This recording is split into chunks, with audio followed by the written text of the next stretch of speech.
करवा चौथ की दूसरी कहानी। प्राचीन समय में एक पतिव्रता स्त्री थी। उसका नाम करवा था। वह अपने पति की सेवा करने में कोई कमी नहीं छोड़ती थी।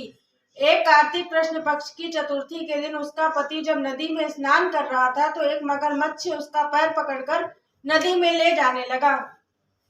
तब पति जोर जोर से करवा करवा कहकर पत्नी को मदद के लिए पुकारने लगा। पत्नी ने यह सब देखा तो उसने अपनी साड़ी का एक सूत खींचकर मगर की ओर फेंक दिया। वह उस सूत के धागे से बंधकर पति को आगे नहीं ले जा सका। फिर करवा ने फिर धर्मराज को पुकारा। उस पतिव्रता की पुकार पर धर्मराज वहां उपस्थित हुए और बोले, हे पतिव्रते, कहो क्या चाहती हो।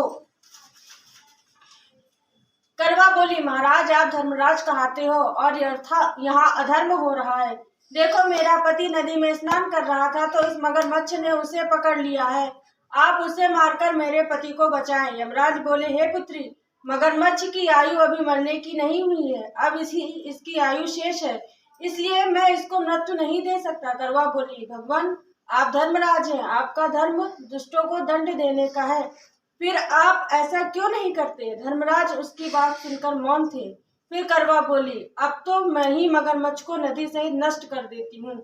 यमराज बोले, ऐसा मत करो पतिव्रते, नदी के नष्ट होने से तो सभी प्राणी दुखी हो जाएंगे। ऐसा कहकर उन्होंने उसके पति को छुड़ाकर मगर को सीधा यमपुरी भेज दिया और कहा, देवी आज कार्तिक कृष्ण पक्ष की चतुर्दशी है, श्री गणेश जी की पूजा का दिन है।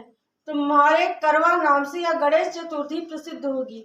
इस दिन जो सुहागिनें अपने पति की दीर्घायु के लिए चंद्रोदय होने पर अर्घ्य देकर पूजा करेंगी, उनकी इस व्रत के प्रभाव से समस्त मनोकामनाएं पूर्ण होंगी। आज तुम्हारा पतिव्रत धर्म भी धन्य हुआ जो तुमने अपने पति के प्राण बचाए।